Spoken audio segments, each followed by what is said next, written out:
আমার নবীর সঙ্গে এত বড় বেয়াদবি করলো, নবীর কারণে বরদাস্ত করলাম রে, কিন্তু কষ্ট লাগলো। রাসূলুল্লাহটা কেন কেটে দিল? এই ব্যথাটা লইয়া 400 কিলোমিটার দৌড়াইয়া যখন মদিনার দ্বার প্রান্তে চলে যায়, তখন আমার আল্লাহ জিব্রাইলের মাধ্যমে সূরা ফাতাহের শেষ আয়াতগুলি নাজিল করে জানায়া দেয়, ওমা মুহাম্মাদুর রাসূলুল্লাহ والذين معه أشداء على الكفار رحماء بينهم تراهم ركعا سجدا। এই যে এই জায়গাটা লেখছে মুহাম্মাদুর, কথা হয় না মুহাম্মাদুর রাসূলুল্লাহ। এই রাসূলুল্লাহ কথাটা এর আগে কোরআনে ছিল না। আল্লাহ আয়াত নাজিল করে জানায় দে, হাবিব আপনার 1500 সাহাবীর কলিজায় যে আঘাত, সারা রাস্তায় চোখের পানি তারা ফলাইছে। এই 10 বছরের একটা কাগজে আপনার নাম রাসূলুল্লাহটা কেন কেটে দিল? এটা থাকলেই কি আর না থাকলেই কি, এই নামটা কেন কেটে দিল? তাদের মনে বড় কষ্ট। তাই তো আমি তাদেরকে খুশি করার জন্য কিয়ামত পর্যন্ত যেই জায়গায় রাসূল থাকবে সেই জায়গায় রাসূল বসায়া দিলাম। তাদের তো মনে কষ্ট ছিল, 10 বছরের কাগজে কেন নবীর নাম কেটে দেওয়া হলো? 10 বছর পরে তো এই কাগজের কোনো দাম নাই, চুক্তিনামার কোনো দাম থাকবে না। কিন্তু মনে কষ্ট ছিল, 10 বছরের চুক্তিনামায় কেন নবীর নামটা কেটে দিল? তাদের মনে যে কষ্ট, আমি আল্লাহ তাদেরকে সান্ত্বনা দেওয়ার জন্য মুহাম্মাদুর রাসূলুল্লাহ এই আয়াত নাজিল করে তাদেরকে সান্ত্বনা দিয়া দিলাম। সুবহানাল্লাহ। লম্বা ঘটনা, তাই সংক্ষেপে বলি। এরপরে আল্লাহ বলেন, তাদেরকে সান্ত্বনা দিলাম, এবার নবীর ভিতরে কি কষ্ট নাই? এতগুলা সাহাবী লইয়া গেছিল, আবার ফিরাইছে, কষ্ট আছে না নাই? এই জন্য আল্লাহ নবীরও খুশি করছে। এই সূরার প্রথম আয়াতগুলি নাজিল করে নবীরে খুশি করবার লাগে। ইন্না ফাতাহনা লাকা ফাতহাম মুবিনা লিয়াগফিরা লাকা আল্লাহু মা তাকদ্দামা মিন যামবিকা وما تأخر ويتم نعمته عليك ويهديك صراطا মুস্তাকিমা। এই আয়াত প্রথম অংশটা নবীরে খুশি করার জন্য আল্লাহ নাজিল করছে। ইন্না ফাতাহনা লাকা ফাতহাম মুবিনা, নিশ্চয় আমি আল্লাহ আপনাকে বিজয় দান করলাম। এই বিজয়, এটা আরো অনেক লম্বা ঘটনা, তাই সংক্ষিপ্ত আকারে আমি এতটুক পর্যন্ত আর সামনে নিতে পারতেছি না, কারণ 1 ঘন্টা 15 মিনিট আমার ওভার হয়ে গেছে। আমি আর সামনে বাড়াইতে পারলাম না, আন্তরিকভাবে দুঃখিত। 1500 বছর আগে রাসূল একটানা 13 বছর, বলুন কত বছর? 13 বছর একচাটিয়া একতরফা। আপনারা আমার কথা যদি বুঝেন, তা আমি একটু কথা তুলে ধরি, মনোযোগ দিয়ে শুনুন। 13 বছর একচাটিয়া একতরফা। একতরফা বুঝেন তো? আপনি খালি আমারই মারতেছেন, কিন্তু আমি উল্টা আপনারা দেই না, এটার ভাই একতরফা। তো একতরফা আমাকে মারতেই আছেন, আমি সহ্য করতেই আছি। 13 বছর একচাটি একতরফা মারার পরে আল্লাহর পক্ষ থেকে যখন ঘোষণা আসছে যে আপনি এবার হিজরত করেন, মক্কা ছাইরা ওই মদিনা যান, আল্লাহর ওয়ার্ডারে, আল্লাহর নির্দেশে নবীজি জ্বালা যন্ত্রণা সহ্য করতে পারছে না, এই জন্য মদিনায় গেছে। বিষয়টা এমন না, আল্লাহ ওয়ার্ডার যতদিন দেন নাই ততদিন মক্কায় ছিল। ওয়ার্ডার দেওয়ার পরে নবী মক্কা ছেড়ে মদিনায় গেছে। সেখানে গিয়া বছর যায় নাই, 1টা বছর হয়েছে কিনা সন্দেহ, এরকম ধরেন 1 বছরই। 1 বছর যেতে না যেতেই মক্কার সেই উগ্রবাদী সন্ত্রাসী আবু জাহেলের বাহিনী, তাদের মাথা ব্যথার কারণ হয়েছে ইসলাম। মাথা ব্যথার কারণ আজও দেখবেন উন্নত দেশগুলির মাথা ব্যথা হলো ইসলাম। আমার কথা কি আপনারা বুঝেন? তাদের মাথা ব্যথা কি? কোন দেশে ইসলাম শান্তিতে চলুক, শান্তিতে থাকুক, এটা কোন উন্নত দেশের এই মুনাফিকরা চায় না, এখনো চায় না। আফগানিস্তান ধ্বংস করলো, ইরান ধ্বংস করলো, আর ইরাক ধ্বংস করলো। প্রত্যেকটা মুসলমান টার্গেটে আছে, প্রত্যেকটা রাষ্ট্র টার্গেটে আছে। এদের মূল টার্গেটই হলো ইসলাম দুনিয়ার থেকে সরাই দেওয়া। এই মিশন আগের থেকেই ছিল। উগ্র আবু জাহেল 1 বছর হয়ে গেল রাসূল মক্কা থেকে মদিনায় গেছে। মদিনায় গিয়া কোনো রাসূল কোনো বিবৃতি দেয় নাই, কোনো সংবাদ সম্মেলন করে নাই যে আমরা মক্কার উপরে হামলা করব। একটা কথাও রাসূল বলে নাই। এরপরও সেই উগ্র সন্ত্রাস আবু জাহেল তার বাহিনীকে বলল যে আমরা যদি এখন থেকেই মুহাম্মদকে শেষ না করে দেই, একটা সময় বিশাল শক্তি নিয়ে আমাদের উপরে হামলা করবে। তাই আসো, শক্তি হওয়ার আগেই আমরা তাদেরকে ধ্বংস করে দিই। এই সেম আবু জাহেলের ভূমিকা পালন করতেছে ইউরোপ কান্ট্রিরা, সেম ভূমিকা। যতটা মুসলমান একটু উপরের দিকে যায়, এদের টার্গেট হলো উপরে উঠার আগেই ধ্বংস করে দাও। প্রত্যেকটা মুসলমান দেশের উপরে তাদের টার্গেট, যখনই দেখে পারমাণবিক অস্ত্র তারা তৈরি করছে, তখনই তাদেরকে টার্গেট করে বসাতে। ওই আবু জাহেলের যে প্ল্যান ছিল, আবু জাহেল বলল মুহাম্মদের একটা সময় শক্তি হয়ে যাবে, তখন তাদেরকে নির্মূল করতে পারবো না। তাই আবু জাহেল 1000 প্রশিক্ষণ প্রাপ্ত, ট্রেনিং প্রাপ্ত সেনাবাহিনী অস্ত্র সহ মক্কা থেকে মদিনার দিকে রওনা দিছে রাসূলের বাহিনীর উপরে হামলা করবে, মুসলমানকে পৃথিবীর থেকে একেবারেই সরাইয়া দিবে। এই হলো তার টার্গেট। এই খবর যখন রাসূলের কানে আসছে, আল্লাহ রাসূল শোনার পরে অত্যন্ত মর্মাহত, ব্যথিত, আশ্চর্য হওয়ার কথা। তোরা নির্যাতন করছ, আমরা তোদের দেশ ছাইরা ভিন্ন দেশে আসছি, তোদের উপর হুমকিও দেই নাই, কোনো বিবৃতিও দেই নাই, আবার আইসা তোরা আমাদের কি হামলা করতে আসতেছ। রাসূল প্রচন্ড পেরেশানির মতো, পেরেশানি হওয়ার কথা। কারণ এরা আসতেছে প্রশিক্ষণ প্রাপ্ত সেনাবাহিনী, অস্ত্র সহ 1000। রাসূলের বাহিনী নাই 313 জন বলা হয়, 313 জন ছিল, কিন্তু 313টা অস্ত্র ছিল না। কোন সাহাবীদের অস্ত্রই নাই। তো 313 জন আছে, কিন্তু 313টা কি নাই? অস্ত্র নাই। রাসূল দেখে সাহাবীরা যে মক্কায় মাইর খাইছিল, এই মাইরের দাগ এখনো শরীরে আছে, ক্ষতের চিহ্ন আছে। পেটে খাবার নাই, শরীরে পোশাক নাই, অস্ত্র নাই। কিভাবে এতগুলা মানুষের সাথে মোকাবেলা করবে, সেই চিন্তায় রাসূল পেরেশান হয়ে গেছে। রাসূল এক পর্যায়ে কান্না শুরু করছে, কাঁদতেছে রাসূল। কান্না দেখা হযরত আবু বকর আয়া পিছন দিয়ে হাত দিয়ে আমি ধরছে। আবু বকরের ভাই সাইয়া রাসূল আরো কান্না শুরু করছে। হযরত আবু বকর বলেন, আমি দেখি আল্লাহর হাবিব 2টা হাত উপরের দিকে তুলছে, মানে নবী দোয়া করতেছে আল্লাহর কাছে। 2টা হাত, প্রথম ছিল স্বাভাবিক, 2টা হাত উপরে তুলছে, কিন্তু নবীর কান্না বেড়ে গেছে। এত কান্না নবী শুরু করছে, হাত তুলতে তুলতে উপরে তুইলা বলাইছে। নবী কাঁদতে কাঁদতে বেহুশ আর বলে, মালিক, এই জমিনে যদি ইসলাম তুমি টিকায়া রাখতে চাও, তোমাকে আল্লাহ বললে ওয়ালা যদি তুমি জমিনে রাখতে চাও, তাহলে আমাদেরকে তুমি বিজয় দান করো। কারণ 1000-এর সঙ্গে অস্ত্র সহ যুদ্ধ করতে আসতেছে, আর আমার 313 জন কলিজার টুকরা সাহাবীরা, তাদের শরীরে পোশাকই নাই, পেটে খাবার নাই গো, কেমনে তারা যুদ্ধের ময়দানে গিয়া দাঁড়াবে? নবী এতটা পেরেশানির মধ্যে পড়লেন। আবু বকর নবীর কাছে গিয়া কান্দে আর বলে, নবী গো, আপনি কান্দেন না, আপনি কানলে আমাদের মন ভেঙে যাবে। আগা নবীজি, আমার দিলের সাক্ষী দেয়, আপনার আল্লাহ আপনাকে একা ছেড়ে দিবে না। আপনার মালিক আপনাকে একা একা ছেড়ে দিবে না, কান্দেন না।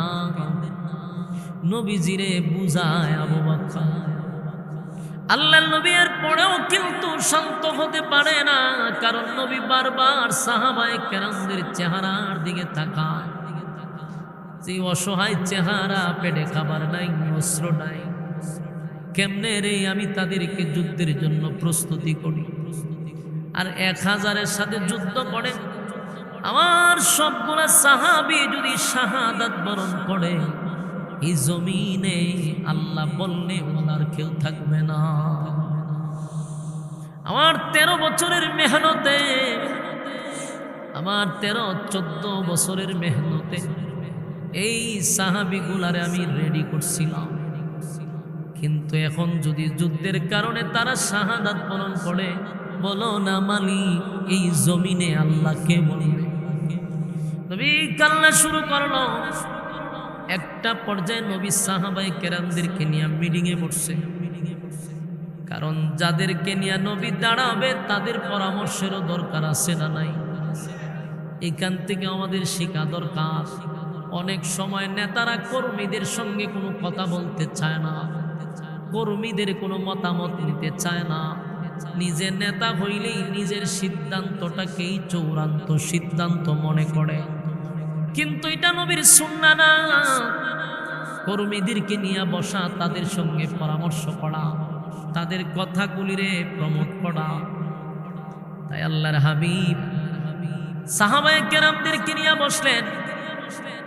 ওইসা বললেন, ও আমার কলিজার টুকরা সাহাবীরা, আমি জানি তোমরা প্রস্তুত না। তোমাদের শরীরে আঘাতের চিহ্ন, পেটে তোমাদের খাবার নাই, শরীরে পোশাক নাই, হাতে অস্ত্র নাই। তোমাদেরকে আমি এখন বলবো চলো যুদ্ধে যাই, এমনটা তো হতে পারে না। তাই তোমাদের কাছ থেকে আমি মতামত চাই, তোমরা কি আমার সঙ্গে থাকবা না তোমরা চলে যাইবা? কত না বেদনাদায়ক কথা।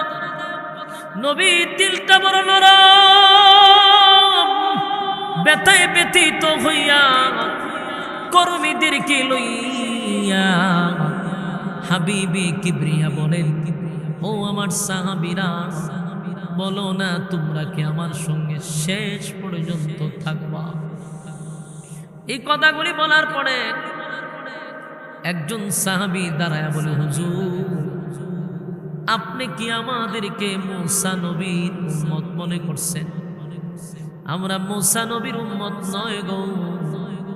মূসা নবীর উম্মতেরা মূসা নবীরে বলছিল, যুদ্ধ যদি করতে হয় আপনি আপনার আল্লাহ দুইজনে মিল্লা যুদ্ধ করেন, আমরা আপনার সাথে নাই। বনি ইসরাইলের উম্মতরা ছিল 13 জাতের। এরা নবী মূসার সঙ্গে যুদ্ধের ময়দানে যাওয়ার পরে গিয়া হয় আপনি গিয়ে যুদ্ধ করেন, একা মূসা নবীরে ছেড়ে দিয়ে বসছে। চিন্তা হয় কি জাতের উম্মত। তো একজন সাহাবী বলে, হুজুর আমরা মূসা পয়গম্বরের উম্মত না, আমরা হাবিবুল্লাহর উম্মত। সমস্ত নবীকুলের সম্রাট যিনি নবী মুহাম্মদুর রাসূলুল্লাহ, জুরে কোন সাল্লাল্লাহু আলাইহি ওয়াসাল্লাম, আমরা তো সেই নবীর উম্মত। ওগো নবীজি, চিন্তার কোনো কারণ নাই, ওয়াদা দিলাম গো নবী, আমরা আপনাকে ছেড়ে যাব না, বরং আপনার ডাইনে থাকবো, বামে থাকবো, সামনে থাকবো, পিছনে থাকবো। আমরা আপনার জন্য জীবন দিব, কিন্তু আপনাকে ছেড়ে আসবো না। এই কথা বলার পরে সাহাবায়ে কেরামদের কথা শুই না নবী একটু সাহস পাইলেন, মনে একটা শান্তি পেল। আমার যুবক ভাইয়েরা, এই ঘটনার পরে হযরত আবু বকর নবীরে বারবার সান্ত্বনা দিয়া বলে, হুজুর আমার মনে কয় আল্লাহ আপনারে একা ছাড়বে না, কাঁদেন না। আপনি যদি এত কান্না কান্দেন গো নবী, সাহাবীদের মন ভেঙে যাবে। নবী বলেন, আবু বকর রে, আমার কলিজার টুকরা সাহাবীরা, আমি তাদেরকে 13-14 বছরে এই মাত্র কয়েকজনকে তৈরি করলাম। কত না কষ্ট ইসলামের জন্য তারা সহ্য করছে। অসংখ্য শরীরের আঘাতের চিহ্ন, পেটে খাবার নাই, পোশাক নাই, অস্ত্র নাই। সেই কলিজার টুকরাগুলি যদি শাহাদাত বরণ করে, এই জমিনে কে আল্লাহ বলে ডাক দিবে? নবীর এত কান্না, এত কান্না। এক পর্যায়ে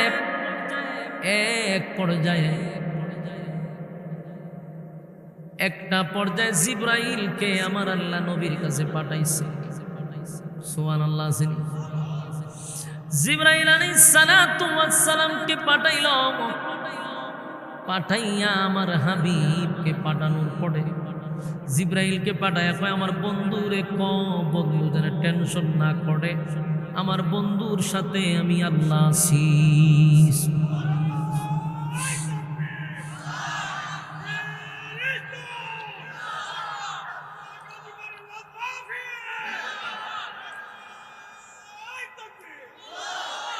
আমার যুবক ভাই, আল্লাহ যদি বলে আমি আপনার সঙ্গে আছি, তাহলে আর কোনো টেনশন আছে?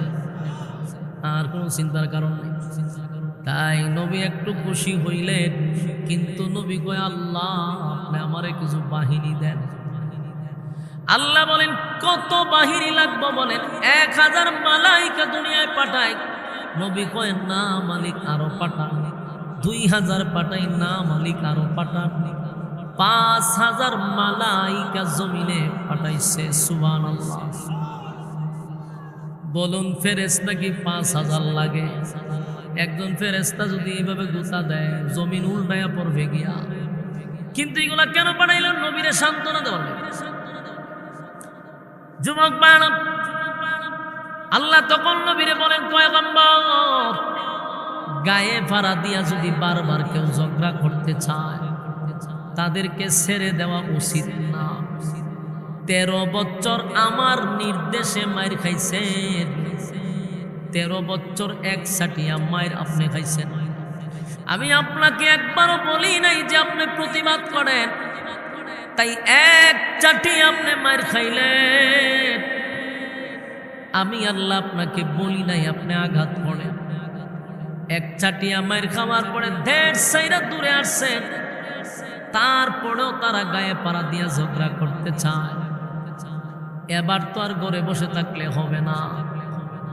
মাথায় সবসময় পাগড়ি থাকলে চলে না, মাঝে মধ্যে পাগড়িটা মাজায় বাঁধতে হয়। মাঝে মধ্যে মাজায় পাগড়ি বাঁধতে হয়। ইসলাম শুধু তসবির মধ্যে না, ইসলাম শুধু পাগড়ির মধ্যে না, ইসলাম মাঝে মধ্যে তরবারি হাতে নিতে হয়। ইসলাম জিন্দা করতে হবে। ইসলাম নামক বৃক্ষের নিচে রক্ত দিতে হয়। সাহাবায়ে কেরাম রক্ত দিয়ে আমাদেরকে দেখায়া গেছে। আর আমরা শুধু ইসলামটাকে খানকার ভিতরে রাখছি, ইসলামটাকে শুধু তসবির মধ্যে রাখছি, পাগড়ির মধ্যে রাখছি। বারবার আমরা ভাড়া দিয়া কথা কয়, আমরা কেন পাগড়ি মাথা দিয়ে রাখছি? পাগড়ি মাজায় বাইন্দা কুবা শামসুর মতো কুবাইলাম। যত নরম তত এরা আরো বেশি আমাদের উপরে বিগ্রায়। ঠিক নেই? অত নরম হলে চলবে না। মাঝে মধ্যে ব্রাহ্মণবাড়িয়া বেড়াইতের মতো লেগে যান গেল। ব্রাহ্মণবাড়ির যে বেড়াইতে ডরায় কেড়ে ভয় পায়। এরা ঠেডা মেডা লই এলাই জায়গা মার এলে বাপ রে বাপ। ব্রাহ্মণবাড়ির নাম হলে মাঝে চললে 100 ডিগ্রি জোরায় পড়ে। যে এরা যে জাত যদি লাগে যে ঠেডা মেডা লই একার হয়ে যাবে। আপনারা তো এই অবস্থান তৈরি হইয়া নিছেন। আপনারা যদি শুরুর থেকে এরকম ভাবে ভীতু হইয়া থাকতেন, তাহলে এই লকব কি লাগতো? আর এই ভয় কি মানছে পাইতো? এই জন্য প্রত্যেকটা মানুষ ইসলামের হেফাজতের জন্য, ইসলাম রক্ষা করার জন্য আমাদের এরকম ভূমিকা নেওয়া দরকার। আমাদের লোক মারে, আবার অপবাদ আমরা রে দেয়। শুনেন, আমি একটা ঘটনা, ইউরোপ কান্ট্রি, এই যে মনে করেন বুশ, মারল কারে? ইরাক রে। কথা হয় না? এই মারল, পুরা দেশ ধ্বংস করে দিল। এরপরে ধরল আফগানিস্তান, লক্ষ লক্ষ শিশু নারীকে ধ্বংস করে দিল। ওখানে আপনি আমারে মারতাছেন, আমি কি প্রতিবাদ করতাম না? প্রতিহত করতাম না? মানে আমি যদি আবার পাল্টা আপনারে মারতে যাই, আমারে বানাই দেয় জঙ্গি। কি তালের নাটক সাজাইছে চিন্তা করছে। আজ পর্যন্ত আমেরিকাকে কেউ জঙ্গি বলছে? আপনারা আমার কথা বুঝেননি। একটু হ্যাঁ না কইয়েন, এমনি তো ওয়াজতে করতেছি, কেমন আমার ফেটের ভিতর থেকে কথা পারিত যে অবস্থা আপনাদের, তখন আপনারা তো আওয়াজও না দেন আর কথা করতে পারিত। মনোযোগ দেখো, বলো না আজ পর্যন্ত আমেরিকার কেউ জঙ্গি হয়েছে? অথচ বিশ্বের সবচেয়ে বড় টেরোরিস্ট তারা, তত্ত্ব সন্ত্রাসীর জন্য এক নাম্বার। এরারে কেউ জঙ্গি হয় না। জঙ্গি হয় কারে? নিরহ মুসলমান। মায়ের খায় আমরা, প্রতিবাদ করতে গেলে আমরা জঙ্গির সাথে কথা কই না দিই। আমার বাইরে আপনি হত্যা করবেন, আমার এবাদত খান আপনি ভাঙবেন, মাঠে নামলাম আমরা, আমাদের জ্বালাই দিলেন জঙ্গি। হ্যাঁ, এই নাটক তো আমরা দেখতে দেখতে বড় হয়ে গেছি। এই নাটক আমার যে বয়স, এই বয়সী নাটক দেখতে দেখতে বড় হয়েছি আমরা। একজন আলেম যদি একটা কোরআন শরীফ এভাবে মুখ নিয়ে হাঁটতে হাঁটতে চায়, এটা জঙ্গি, জঙ্গির বই। কোরআন শরীফ বইটা জঙ্গির বই, বইয়া নাটক সাজায় জেলের ভিতরে। আর কলেজ ভার্সিটির পোলা মানে ওপেন পিস্তল লইয়া ঘুরে, হক স্টাম লইয়া ঘুরে, এরারে জঙ্গি হয় না। কারণটা কি জানেননি? মূলের কারণ হলো নরম। আমরা যত নরম তত অপবাদ সহ্য করতে হবে। স্কুলের পোলাপান, কলেজ ভার্সিটির পোলাপান পিস্তল নিয়ে হাঁটলেও তাদেরকে সন্ত্রাস বলে না কেন, জঙ্গি বলে না কেন? কারণ এরা গরম, বলতে যাইব মুখে দিয়ে ফায়ার করে দিব, পিস্তলের নলি মুখ দিয়ে ঢুকাইব, মাথা দা বাড়ি করবো। এই কারণে ভয়েও এরারে জঙ্গি হয় না, এরারে সন্ত্রাস হয় না। আর হুজুররা জঙ্গি হইলেও হুজুররা এমন একটা বাপ ধরে বোঝা যায় ফেরেশতা আসমান থেকে নেমেছে না। অত নরম দরকার নাই তো, ইসলামে অত নরমের কথা আমরা কইছেন। এত সুফিগিরি ইসলামে নাই। ইসলাম যদি তো সুফি সুফি হইতো তাহলে 27টা যুদ্ধে রাসূল সেনাপতি থাকতো না। আপনারা ইসলামটা একবারে বানাইলেছেন কি? তা ইসলাম হইল ফিডা খাওয়ান, মায়ের খাওয়ান, আর পাঞ্জাবি ফিসাদা বললে উড়ন, ফাগরি 22 হাত লাম্বা লাগানো, তসবি একটা হাত লাগানো, সুবহানাল্লাহ সুবহানাল্লাহ পড়ন, বাস এটার নাম ইসলাম। ইসলামী কথাবার্তা বলার জন্য আপনাকে দায়িত্ব দেওয়া হয় না। 27টা যুদ্ধে রাসূল সেনাপতি ছিল। সেনাপতি কি করছে? তসবি চলছিল বইয়া বইয়া, কুচি কাটা করছে। ইসলামের প্রয়োজনে কুচি কাটা করতে হবে। নরমের সবচেয়ে বেশি সমস্যা। আপনারা গর্জে উঠুন, আল্লাহর কসম 1 বছরের ভিতরে দেখবেন মুসলমানের নাম উল্লে জাকাত প্রস্রাব করে দিব, যদি আমাদের অধিকার আমরা আদায় করে নিতে পারি। আমরা অধিকার আদায় করতে পারি না, আমরা উল্টা অপবাদ দিয়ে বসে থাকি। মায়ের খায় আমরা, অপমান সহ্য করি আমরা, নাটক সাজায় আমরা। এই জন্য আমার ক্ষুদ্র জ্ঞানে হয়, যখনই আমাদেরকে জঙ্গি বলে তখন ফাগরি মাজায় বাইন্দালাম, বাইন্দা কুবা শামসুর মতো কুবা। জঙ্গি যখন পাইছ জঙ্গির প্রমাণ লইয়া যা বালা ঘুরা না মাইরা কেরে অপবাদ সহ্য করতাম। এমন তো আমরা তসবিলি আটি, এটার পছন্দ হয় না। নরম ফাইলি আমাদের উঠে আয়া খুব দেব। মুসলমান এটা শুরুর থেকে, এখন থেকে না, 1500 বছর আগ থেকে আল্লাহ নিজে রাসূলকে কয় 14 বছর 13 বছর মার খাইছে। এখন যেহেতু ওরা গায়া ভাড়া দিয়ে ঝগড়া করলে মদিনা পর্যন্ত আয় পড়ছে, আমি আল্লাহ অর্ডার দিছি সাইরের নাম সুবহানাল্লাহ বাড়ি দিয়ে হবে। এই কথা আমার না, আল্লাহ সাইরের নাম আইসে। যেহেতু 400 কিলোমিটার দৌড়ে আপনারা মারতো, আপনারা না ইচ্ছা মতো মারলো, আপনার সাথীরে মারলো 13 বছর, আমি আল্লাহ কিছু বলি নাই, বুঝি মারি খান। নরম পাইতে পাইতে এরা 400 কিলোমিটার দৌড়ে আইসে, আপনারা আবার মারতো। এখন যেহেতু আইসা পড়ছে, ফাগরি মাথার থেকে কুলেন, মাজায় বাঁধেন, মাজায় বাঁধেন। যতগুলো আসবে একটারও ছাড়বেন না, সবগুলারও শেষ করবে। ঠিকই রাসূল মাত্র 313। ইতিহাস পড়া দেখছি 313টা তরবারি ছিল না, কারো হাতে খেজুরের ডাল আছে। আচ্ছা, কোন অস্ত্রের কাছে ডাল দিয়ে কোনো কাজ হয়? এরার কাছে খেজুরের ডাল ছিল বেশি। এগুলা লইয়া ওই লামসে শক্তির বলে নয়, ইমানের বলে লামসে। লাইম মেরা যখন তরবারি ঘুরায়, বেঈমানটা একটা শিক্ষার দিয়ে জাগাত পড়ে, জিগে শিক্ষার মানুষ করে, ওখানে তো কুদ দিছে না, হয় তরবারি তুলে একটা উপর থেকে পরে 70টা। বলুন এটা ব্যক্তিগত না আল্লাহ প্রদত্ত? উফরেদা তরবারি তুলে একটা আল্লাহ আমে 70টা তরবারি 1000 নিমিষের ভিতরে কুবা শান্তর মতো কুবাইয়া মাটিতে হুতাইয়া দিছে। সবচেয়ে বড় শত্রু ইসলামের আবু জাহেল 13 বছর আর 11 বছরের বাচ্চা দুইজনে মিলে এর গর্দান উড়াই নিছে। বড় কোন সাহাবী দিয়া আল্লাহ তারে হত্যা করায় নাই, জাহান্নামে পাঠায় নাই, পাঠাইছে 2 বাচ্চা দিয়া। কারণ এর অহংকারটা বেশি ছিল, তাই বড় কোন যুদ্ধার মাধ্যমে সে নিহত হয় নাই।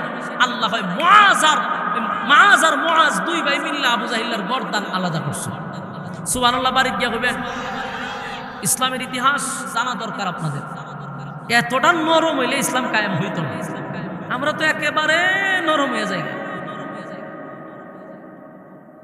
বেঈমানদের ব্যাপারে আমরা শক্ত হইতে পারি না, আমরা শক্ত হই জাতিবাইদের ব্যাপারে। আমাদের জাতির মধ্যে গুতাগুতি করতে আমরা সবার থেকে বড় মুজাহিদ। একদল আছে কিবোর্ড মুজাহিদ, আর একদল আছে গুতাগুতির মুজাহিদ।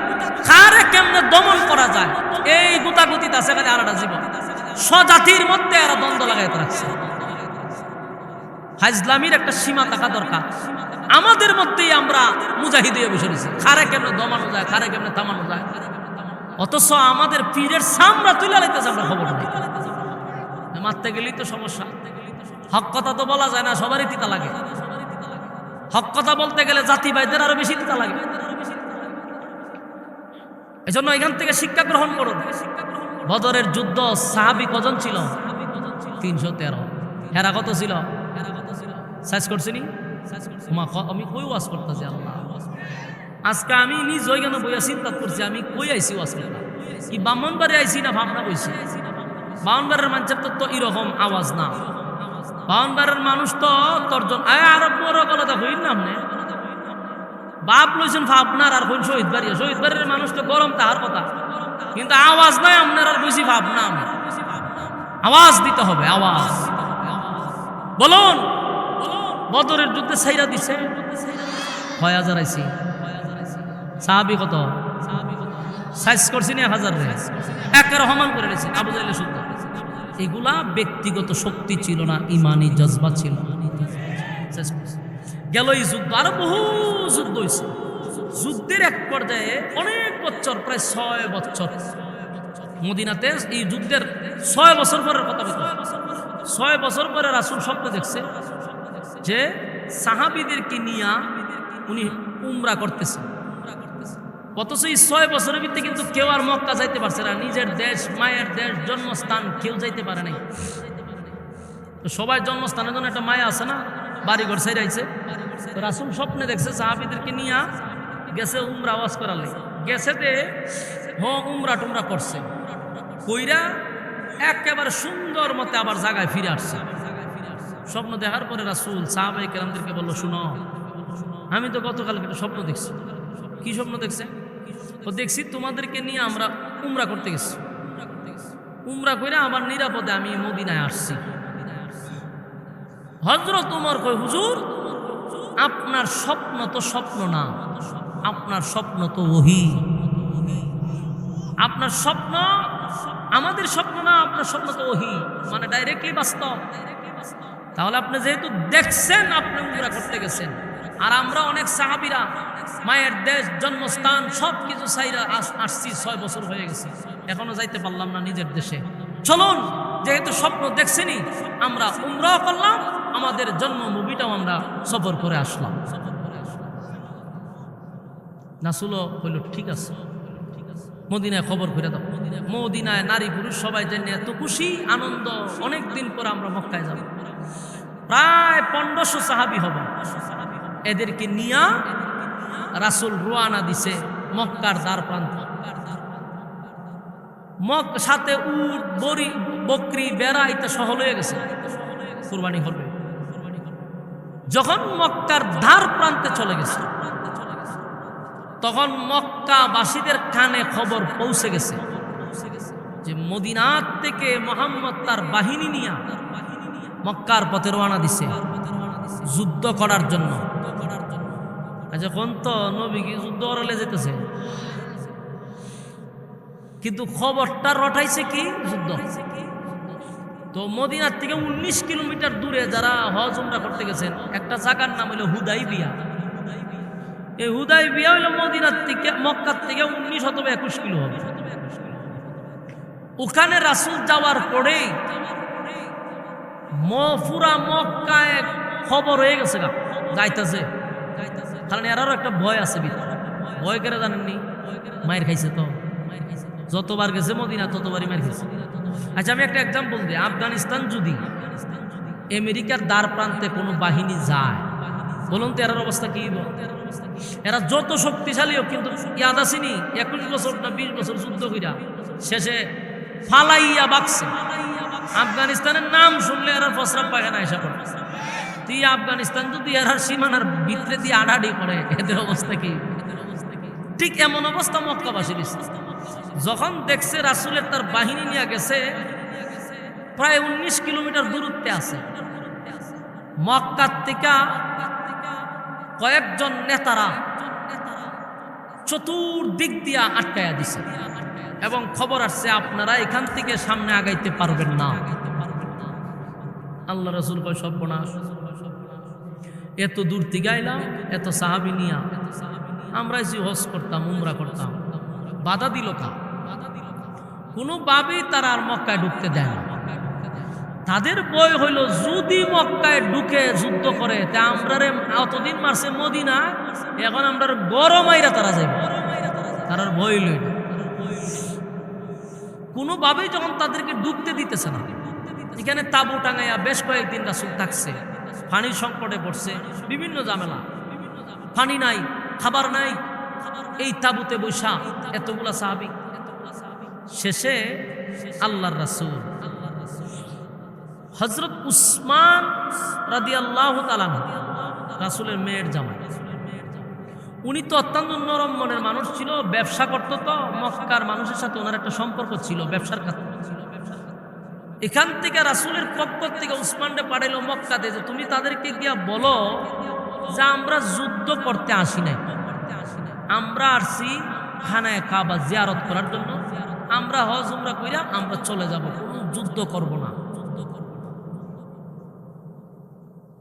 এই কথা বলার পরে হযরত উসমান চলে গেলেন মক্কায়। মক্কায় গিয়া মক্কার বড় বড় লিডার, তখন আবু সুফিয়ানের নেতৃত্বে মক্কা চলত, আবু সুফিয়ান সহ সবার সাথে বৈশা উসমান রাদিয়াল্লাহু আনহু কথা বলছে, দেখেন আপনারা যেই কারণে আমাদেরকে ব্যারিকেড দিয়ে রাখছেন, আমরা কষ্টে আছি, সেখানে পানি টানি নেই, মরুভূমির মধ্যে আমরা তাবু ডাঙায় আছি, আমাদেরকে একটু ঢুকতে দেন, আমরা উমরা করে চলে যাব, যুদ্ধ করার জন্য আসি। এরা উসমান রাদিয়াল্লাহু আনহুকে কথা টথা বইলা, এরা করলোটা কি, উসমান রাদিয়াল্লাহু আনহুকে বন্দী করে লাইছে। কি করছে? বন্দী করছে, বন্দী করে লাইছে। এখন এই খবর রাসূলের কাছে পৌঁছে গেছে, আল্লাহর রাসূলের কাছে খবর পৌঁছে গেল যে আপনার উসমানকে তারা হত্যা করছে। আমার কথা আপনারা বুঝেননি, কিতাব উচ্চ উসমানকে হত্যা করছেননি, উসমানটা কি করছে? বন্দী করছে, আর খবর আসছে কি হত্যা করছে। রাসূলের কাছে যখন বলছে আয়েশা যে আপনার উসমানকে তারা হত্যা করে ফেলেছে, মুহূর্তের ভিতরে রাসূলের চেহারার রং পরিবর্তন হয়ে গেছে। আল্লাহর রাসূল লাফ দিয়ে দাঁড়ায় গেছে। দাঁড়াইয়াই রাসূল বললেন যে আমি পাঠাইলাম সমাধানের জন্য, সমঝোতা করতে চাইছিলাম, আমরা আসছি হজ উমরা করার জন্য, এখানে মারামারি করা লেগাইছে, কিন্তু তারা প্রথমেই আমার উসমানকে হত্যা করলো, এটা তো বরদাস্ত করা যায় না। আল্লাহর রাসূল এতটা গরম হইছেন, রাসূল সাথে সাথে বলেন, এই সাহাবীরা, আমার উসমানকে তারা হত্যা করছে, উসমানের রক্তের প্রতিশোধ না নিয়ে আমি মদিনায় যাব না। সুবহানাল্লাহ। এটা কার বক্তব্য? আল্লাহর রাসূলের বক্তব্য। রাসূল থেকে তো আমাদের শিখা দরকার। আমরা তখন বইয়া কি করলাম, বলে সুবহানাল্লাহ বললাম, বলে তসবিহ একটা লইয়া বলে বলে কোরআন খতম করো, 10-12 জন বইয়া সবাই, তুমি এক পারা বইয়া সবাই দিল খতম, তো তোমরা খতম আদায় করো। সব জায়গায় খতম চলে না, সব জায়গায় তসবিহ বাণী চলে না, এখান থেকে শিখা দরকার। আল্লাহর রাসূল সেদিনও কইতে পারতেন যে তোমরা এক খতম করে কোরআন শরীফ করো তার রুহের মাগফিরাতের জন্য, এটা করছে। আমরা তো নিজের এই রামায়ণ বানাইতেছি, খান খাত বইয়া এক একজন এক পারা দিয়া বইতে তোমরা খতম করো, শহীদ হয়েছে মাত্র 52 বেরা, তোমরা খতম করো।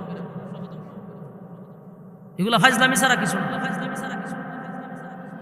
আল্লাহর রাসূল তখন বলছে, কারা কারা আমার সঙ্গে হাত মিলাইবা, বায়াত গ্রহণ করবা, করো। উসমানের রক্তের প্রতিশোধ না নিয়ে আমি নবী ও মদিনায় যাব না। কারা আমার সঙ্গে হাত বানায়, হাত বায়াত গ্রহণ করো। ওই যে বায়াত, এটারে কয় বায়াত গ্রহণ করছে না, এই বায়াত থেকে শুরু হয়েছে এখন পীর মুরিদির বায়াত। কথা বুঝতেছেন?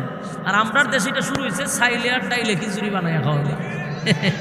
রাসূল বায়াত গ্রহণ করেছিল রক্ত দেওয়ার জন্য, আর আমরার দেশে বায়াত গ্রহণ করে ছাইলে ডাইলে খিচুড়ি বানায় খাওয়ার লাগে। ফাজলামি কি পরিমাণ শুরু করছে চিন্তা করুন। সেদিন রাসূল বলছে, কারা বায়াত গ্রহণ করবা? এই বায়াত কিসের জন্য? রক্ত দেওয়ার জন্য। আর আমরার দেশে বায়াত গ্রহণ করা হয় গরু ছাগল নেওয়ার জন্য। হই গিয়া হই হচ্ছে, চিন্তা করছে নবীজি কয় বায়াত গ্রহণ। সেদিন বায়াত গ্রহণ করার ক্ষেত্রেও কিছু মুনাফিক ধরা পড়ছিল, কিছু সুযোগ সন্ধানী আসছিল নবীর সাথে গুস্ত খাওয়ার লিগিয়া আর মক্কা ভ্রমণ করবার লিগিয়া।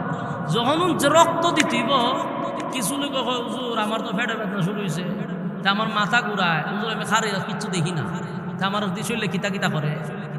রাসূল বুঝতে পারছে যে এরা সুবিধাবাদী, এরা মুনাফিক। আল্লাহও জানাইছে যে এদের ফেড়ে গুড়াগুড়িও নাই, এদের ফেড়ে গুড়গুড়িও নাই, এরার মূল কত হইল আইছিল বালা মন্দ খাইবার লাগিয়া, কিন্তু যখন রক্ত দেওয়ার যাবে এরা আস্তে করে গুছাই গেছে।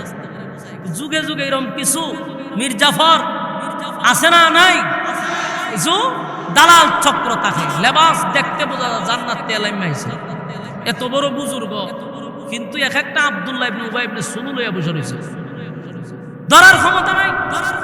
যুগে যুগে এমন মুনাফিক ছিল, আছে, এখনো আছে। মুনাফিক গুলার চিনতে বড় কঠিন হয়। রাসূল বুঝতে পারছে যারা মুনাফিক। বাকি সাহাবীরা হাত রাসূলের সব উপরে রাখলো, এইভাবে সবার উপরে হাত রাখলো, রাখতে রাখতে রাখতে রাখতে রাসূলের শেষ। এখন রাসূল আবার আরেকটা হাত দিয়ে সবার উপরে দিল। এই হাতটা কেন দিল? রাসূল তো নিচে হাত দিছে, সবাই তো রাখলো, তো রাসূল আবার হাত দিল কেন? রাসূল বললেন, আমার পক্ষ থেকে, হযরত উসমানের পক্ষ থেকে আমি হাতটা দিলাম, কারণ উসমান ইন্তেকাল হয়েছে কিনা এটা আমি শুনছি, এখনো আসমান থেকে খবর আসে নাই, এখন আসমান থেকে খবর আসে নাই, তাই আমি 100% না, তবে যদি উসমান বেঁচে থাকে তাহলে উসমানের পক্ষ থেকে আমি হাত রাখলাম, যদি বেঁচে না থাকে তাহলে আমরা শপথ করলাম উসমানের রক্তের প্রতিশোধ নিব। কথা বুঝতেছে? এই যে এখানে যা যা হইছে, এখান থেকে একদল গুপ্তচর ওই মক্কা গিয়ে আমার আবু সুফিয়ানের কাছে বলছে, তোরা যে এইদিকে বৈশা মুরগি পোলাও খাইতেছস, তোরারে কুবাইব, জনমের কুবানি কুবাইব ঠেডা দিয়া, ঠেডা দিয়া তোরারে কুবাইব। তো কারণ কি? বলে কারণ কি, তোরা উসমানকে বন্দি করে রাখছস, আর খবর হচ্ছে গেছে উসমানকে তোরা হত্যা করছস। তখন মুহাম্মদের বাহিনীরা শপথ গ্রহণ করছে, যারে ফাইব তারে কুবাইব কইছে, জনমের কুবানি গেরি গিরে কুবাইব, রেডি থাক। এই কথা বলতে এরার অবস্থা জাগাত নাই, এরার মধ্যে ভূমিকম্প শুরু হয়েছে, কারণ এরা এতটা ভয় পায় যে 1000 অস্ত্র লইয়া গেছিলাম, আমরারে মাটির সাথে উতাইয়া দিল কয়েকজনে মিল্লা। এরপরে 6 বছর আর কত যুদ্ধ হইল, একটা তো মক্কাবাসী জিততে আসতে পারে না, বিজয় হইতে পারবে। সবগুলোতে মুসলমানের বিজয়, সবগুলো মুসলমান বিজয়, সুবহানাল্লাহ। বাড়ির গিয়া তো বলুন তো এরা কতটা ভয় আছে, এরার এক একজনের কাঁপা কাঁপি শুরু হয়েছে। সর্বনাশ, যদি আসে বলে বাড়ির থালায় আমরা শেষ করবো আর মক্কা বিজয় হইব। এরা কি করলো? তাৎক্ষণিক সবাই মাথাওয়ালা সবটি একসাথে উসমানটা তাড়াতাড়ি ছেড়ে দিছে, তাড়াতাড়ি সাপ উসমানটা দেলা তোলা ছেড়ে দিছে। গেছে হুদাইবিয়া গিয়া হলো, হুজুর আমি তো আসছি।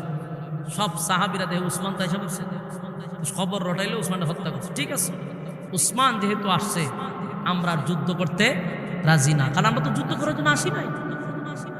আমাদের খুব ছিল উসমানটা তারা হত্যা করছে, উসমান যেহেতু বেঁচে আছে আমরা আর যুদ্ধতে যাব না। কিছুক্ষণ পরেই দেখে আরো কিছু লোক, মক্কার বড় বড় লিডাররা, এরা হুদাইবিয়ার কাছে আইসা পড়ছে। আইসা সাহাবায়ে কেরামদেরকে ব্যারিকেড দিয়া বলল, আপনারা কেন আসছেন? আল্লাহ রসুল বলেন আমরা আসছি হজ উমরা করার জন্য। তার মানে আপনারা কি যুদ্ধ করতে আসেন নাই? না, যুদ্ধ করতে আসতামই যদি তাহলে এহরামের কাপড় পরতাম কেন? আর এই এহরামের কাপড় পরলে পরে একটা পিপিলিকাও ইচ্ছা করে কেউ মারতে পারবে না, নিষেধ। সেখানে আমরা মানুষ মারবো কিভাবে? তো তাহলে আপনারা আসছেন হজ উমরা করার, ঠিক আছে, ভালো কথা। তবে যেটাই হোক এই বছর আপনারা হজ উমরা করতে পারবেন না, আপনারা জানগা। বলুন তো দেখি, কথাগুলি বিতর্কিত কথা না? কথা হয় না? দিই আইলাম 400 কিলোমিটার দৌড়ায় কাছাকাছি, যদি বলে না করতে দিতাম না, জানগা। তাহলে তো একতরফা আমাদের উপর জুলুম করা হচ্ছে এবং বেড়াগিরি দেখানো হচ্ছে। রাসূল বললেন, দেখেন আমরা শুধু হজ উমরা করেই চলে যাব, কারোর সাথে কোনো দ্বন্দ্ব করব না। তবে দিতে পারি, শর্ত আছে। শর্ত যদি মানেন তাহলে আমরা রাজি হব।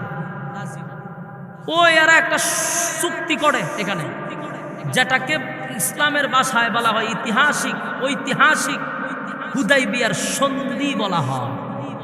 কথা বুঝতেছেন? অনেক স্কুলে বিভিন্ন, আগে তো এগুলো ছিল ইসলামিক অনেক ঘটনাগুলি স্কুলে পাওয়া যেত। এখন তো পাওয়া যায় সকালবেলা উঠতে আপনি ডিমবাজি কেমনে করবেন, ঘুমাইবেন কেমনে, এরপর আরো যে কত নিচে নামছে, যেগুলা আমি আপনাদের সামনে বলতে গেলে আমার নিজেরই লজ্জা লাগে। অথচ এই কথাগুলি আমাদের 5 বছরের বাচ্চাদেরকে স্কুলে শেখানো হয়। আমি আর কেমনে নিচে নামতাম, কারণ আমি পারতেছি না এই কথাগুলি আপনাদের সামনে বলতে। অথচ আমার কোমলমতি বাচ্চাদেরকে 5 বছরের বাচ্চারা যৌন সুরসুরি দেওয়া হয়। আর আপনার মা বাবা এদেরকে সাজায় বুঝায় স্কুলে পাঠান। 5 বছরের বাচ্চারা এরা কি পরিমাণ হিন্দুত্ববাদী শিক্ষায় শিক্ষিত করতেছে খবর নাই। আরে ভাই, তুই হিন্দুত্ববাদী শিখালে তোর হিন্দুদেরকে শিখা, আমার মুসলমানকে কেন শিখাচ্ছিস? পুরা শিক্ষা অঙ্গনটাকে প্যারালাইসিস বানায় দিছে। আগামী জাতি কমল মতো শিশুগুলা এদের জীবন ধ্বংস করে দিয়েছে। লেখাপড়ার নামে সব শেষ। ডিমবাজি করতে পারবে আর ঘর কেমনে ঝাড়ু দিবে এটি শিখছে। তো লম্বা ঘটনা ভাই, আমার এই সময়ে এই কথাগুলি গুছাইয়া ফিনিশিং দিতে আরো অনেক সময় দরকার। আমার টাইমও শেষ, 8টা পর্যন্ত আমার সময়। এই কথা বইলেই আমি প্রোগ্রামটা রাখছিলাম, 8টা বাইরে গেছে। তো শেষ কথাটা বলি সংক্ষিপ্ত আকারে। এরা এই সন্ধির মধ্যে অনেকগুলা চুক্তি দিছে, সব চুক্তি বলা অসম্ভব না, এখন সময় শেষ। একটা কথা হলো যে এই বছর আপনি হজ উমরা করতে পারবেন না। কথা বুঝতেছে? সব চুক্তিতে রাসূল একের পর এক সব রাজি হয়েছে, রাসূল মাইনে নিতেছে। কিন্তু সব সাহাবীতে একরকম না। হযরত উমরের মেজাজ তো গরম। উমর রাগের সুরে তরবারি নিয়ে হারিকে, হুজুর অনুমতি দেন, আর সহ্য করতে পারতেছেন। আপনি কেন ভয় পাইতেছেন? আপনি কেন সব মাইনে নিতেছেন? যতগুলো আসছে একটার মাথাও আমি ফিরাইয়া দিব না, আমি একাই যথেষ্ট, খালি অনুমতি দেন। এদের সাথে আমাদের কিসের চুক্তি আর কিসের তর্ক আর কিসের হুদাইবিয়ার সন্ধি হবে? কোনো সন্ধি মন্দি নাই। আপনি খালি অর্ডার দেন, সবগুলার হলাই দেন। কিন্তু রাসূল খালি উমর শান্ত হন। এই যে শান্ত হও, রাসূল যে তাদেরকে শান্ত করছিল, এটার ভিতরেই বিজয়। সুবহানাল্লাহ। একতরফা অপমানজনক। আমার সময় এনে সবগুলা বলতাম কি কি ব্যবহার রাসূলের সাথে তারা করছিল, সময়ের কারণে পারলাম না। অপমানজনক, এক কথা শেষ। প্রতিটা সন্ধি ছিল, প্রতিটা চুক্তি ছিল অপমানজনক, একতরফা অপমান। নবী একতরফা সহ্য করছে, সব মেনে নিল। কিন্তু সবাই মানলেও ওমর মানতে পারে না, কষ্টে বুক ফেটে যায়, রাসূলের উপর কথাও বলতে পারতেছে। শেষে সব কথা যখন মাইনে নিলে, যেমন কাগজ দিয়েছে, এটা তো কাগজে কলমে লিখতে হবে, লেখার দায়িত্ব দিছে হযরত আলী রাদিয়াল্লাহু তাআলা আনহুকে। যেমন আমরা ছোটবেলা কুইজ প্রতিযোগিতা আসিল, এটির মধ্যে লেখা থাকতো হুদাইবিয়ার সন্ধির লেখক কে ছিল, এইগুলো প্রশ্ন আসে, এটি ইয়াদ রাখবেন। হযরত আলী রাদিয়াল্লাহু তাআলা আনহু ছিল হুদাইবিয়ার সন্ধির লেখক। উনি লিখতে শুরু করলেন এদের 5 জন নেতার নাম আর আমার নবীর নাম। যখন 5 জন নেতার নামও লিখলো, আমার নবীর নাম আব্দুল্লাহর পুত্র মুহাম্মদুর রাসূলুল্লাহ, মুহাম্মদুর রাসূলুল্লাহ। এখন এরা উঠতে কয় না, এই কাগজ আমরা মানি না, এই চুক্তি আমরা মানি না। কেমন মেজাজ গরম হয়! এক একতরফা তোরাই শর্ত দিলি, একতরফা অপমান করলি, আমার নবী একতরফা মাইনা নিল, এখন সব কথা শেষ, লেখা শুরু হয়েছে, এখন কয় মানি না। কেন মানুষ না হয়? যদি আমরা মানি তাহলে আব্দুল্লাহর পুত্র মোহাম্মদ পর্যন্ত মানি, রাসূলুল্লাহ মানি না। এই কাগজে শুধু মোহাম্মদ লেখা থাকবে, রাসূলুল্লাহ লেখা থাকবে না। যদি তোমরা রাসূলুল্লাহ এখানে লিখিলাও, তো ওই এত বছর যুদ্ধ করার মানে রইল কি? কাগজে কলমে তো রাসূলুল্লাহ মাইনে নিলাম, এই জন্য আমরা রাসূল লেখাটা মানতে রাজি না, শুধু মোহাম্মদ লেখা। চিন্তা করছে হযরত উমর কয়, আর কেমনে সহ্য করুন হুজুর, অনুমতি দিলেন মেরালাই ফল্লা ফলাই দিয়ে। উমর তরবারি একবার বাইর করে, একবার ভিতরে ঢুকায়। সহ্য করার মতো না, একতরফা রাসূল এতগুলা সাহাবীদের সামনে একতরফা অপমান, সাহাবীরা সহ্য করবে না। যেই সাহাবীরা নবীর জন্য জীবন দিলা, এরা সহ্য করতে পারবে না। রাসূল খালি হয় শান্ত শান্ত। শেষে আল্লাহ রাসূল বলেন, হযরত আলীরে বলেন, আলী খাইটা দাও, রাসূলুল্লাহ খাইটা দাও। এই কথা বলতে হযরত আলী সাহেব, আলীর চোখ দিয়া পানি পড়ে গেল, টপ টপ করে পানি পড়তেছে, আর বলল, হুজুর আমার এই বয়সে কোনো দিন আপনার কথা অমান্য করি নাই, ছোটবেলার থেকে নিয়ে এই পর্যন্ত আপনার কোনো একটা কথাও আমি অমান্য করি নাই গো নবী। আজকের আপনার এই কথা আমি রাখতে পারলাম না, বেয়াদবি হয়ে গেছে, মাফ করে দিবেন।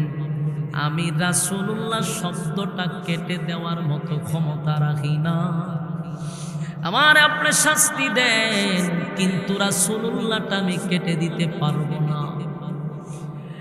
কেউ সাহস পায় না রাসূলুল্লাহটা কেটে দিতে, কেউ সাহস পায় না। শেষে আমার নবী নিজেই কলমটা নিয়ে রাসূলুল্লাহ শব্দ কেটে দিল। প্রশ্ন হলো, আমার নবী তো দুনিয়াবি কোনো লেখা জানতেন না, পড়তেও পারতেন না, তাহলে কোন জায়গায় রাসূলুল্লাহ লেখা নবী জানলো কেমনে? এটা ছিল আমার নবীর মুজিজা। নবী নিজে কেটে দিছে। 1500 সাহাবীদের কলিজাটা ভেঙে টুকরা টুকরা হয়ে গেছে, কান্নার রুল পড়ে গেছে, মনটা বড় খারাপ। চুক্তি মেনে যখন সাহাবীদেরকে লইয়া মদিনার দিকে রওনা দিল, বড় আশা লইয়া ছিল হজ করার জন্য, পারলো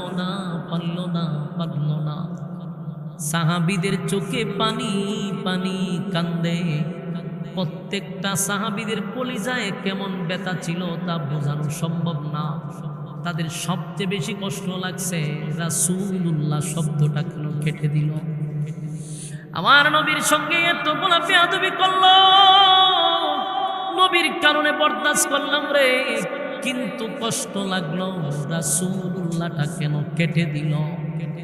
এই ব্যথাটা লইয়া 400 কিলোমিটার দৌড়াইয়া যখন মদিনার দ্বার প্রান্তে চলে যায়, তখন আমার আল্লাহ জিব্রাইলের মাধ্যমে সূরা ফাতাহের শেষ আয়াতগুলি নাজিল করে জানায়া দেয়, মুহাম্মাদুর রাসূলুল্লাহ والذين معه أشداء على الكفار رحماء بينهم تراهم ركعا سجدا। এই যে এই জায়গাটা লেখছে মুহাম্মাদুর, কথা হয় না মুহাম্মাদুর রাসূলুল্লাহ। এই রাসূলুল্লাহ কথাটা এর আগে কোরআনে ছিল না। আল্লাহ আয়াত নাজিল করে জানায় দে, হাবিব আপনার 1500 সাহাবীর কলিজায় যে আঘাত, সারা রাস্তায় চোখের পানি তারা ফলাইছে। এই 10 বছরের একটা কাগজে আপনার নাম রাসূলুল্লাহটা কেন কেটে দিল? এটা থাকলেই কি আর না থাকলেই কি, এই নামটা কেন কেটে দিল? তাদের মনে বড় কষ্ট। তাই তো আমি তাদেরকে খুশি করার জন্য কিয়ামত পর্যন্ত যেই জায়গায় রাসূল থাকবে সেই জায়গায় রাসূল বসায়া দিলাম। তাদের তো মনে কষ্ট ছিল, 10 বছরের কাগজে কেন নবীর নাম কেটে দেওয়া হলো? 10 বছর পরে তো এই কাগজের কোনো দাম নাই, চুক্তিনামার কোনো দাম থাকবে না।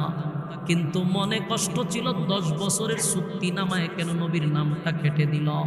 তাদের মনে যে কষ্ট, আমি আল্লাহ তাদেরকে সান্ত্বনা দেওয়ার জন্য মুহাম্মাদুর রাসূলুল্লাহ এই আয়াত নাজিল করে তাদেরকে সান্ত্বনা দিয়া দিলাম। সুবহানাল্লাহ।